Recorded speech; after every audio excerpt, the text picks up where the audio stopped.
और आप गणित की बात कर रहे हैं स्पेशली।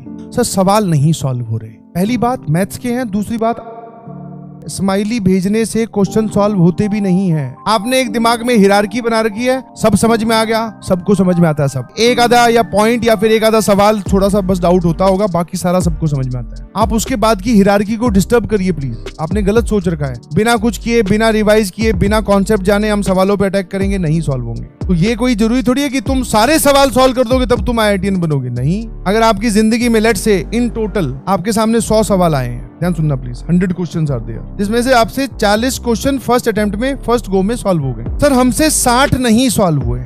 उसकी भी अगर हम बाइफर्केशन करें तो इसमें से 40 आफ्टर सॉल्यूशन सॉल्व हुए, आफ्टर सॉल्यूशन। सर 20 जो है वो सॉल्यूशन के बाद में भी नहीं समझ में आए। तो ये आपकी मेहनत है, क्लासरूम या डेडिकेशन बोल दो। ये अब आपका टारगेट है। टारगेट मतलब आपसे अगर ये 40 सवाल फर्स्ट गो में नहीं सॉल्व हुए थे, इस पार्ट को आप एनालाइज करो कि हाँ भाई ये 40 सवाल सॉल्व होने का कारण क्या था। ना सॉल्व होने का, मुझसे नहीं सॉल्व हुआ, प्लस माइनस का एरर था, मैं मैथ्स की बात कर रहा हूँ। कॉन्सेप्ट ही नहीं पता था, हमें टीचर ने नहीं पढ़ाया, ऐसा कुछ सुना नहीं, बहुत सारे कारण निकल के आए। उसके बाद में जो ये 20 बचे, इनको आप क्रिटिकल थिंकिंग वाले पार्ट में रखिए। समझ में आया? ये वाले जो 20 है, जो सॉल्यूशन देखने के बाद में भी नहीं समझ में आएगी ये क्या बोल रहा है, इनको CTQ में आप रखिए, क्रिटिकल थिंकिंग वाले में। इनको आपको बार बार देखना पड़ेगा, और ये एक बार में नहीं होते हैं। और अभी इस मूवमेंट पे ऐसे याद रखना पड़ता है जैसे हम लोग याद रखते हैं कि एक सवाल था यार उस चैप्टर में, बड़ा बहुत जोरदार सवाल था, उसको सॉल्व करने का तरीका ये था। ऐसे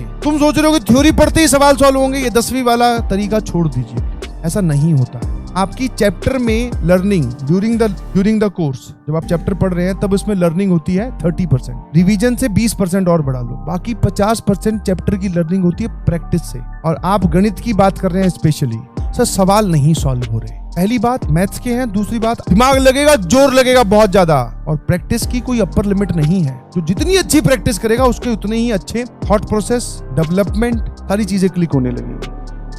जो तूने अभी 10-10, 12-12 घंटे घर पे बैठ के पढ़ाई की है, कमर तोड़ पढ़ाई जिसको हम बोलते हैं, पर हमने अपनी ना हेल्थ का ध्यान रखा, ना सोने का ध्यान रखा, ना आंखों का ध्यान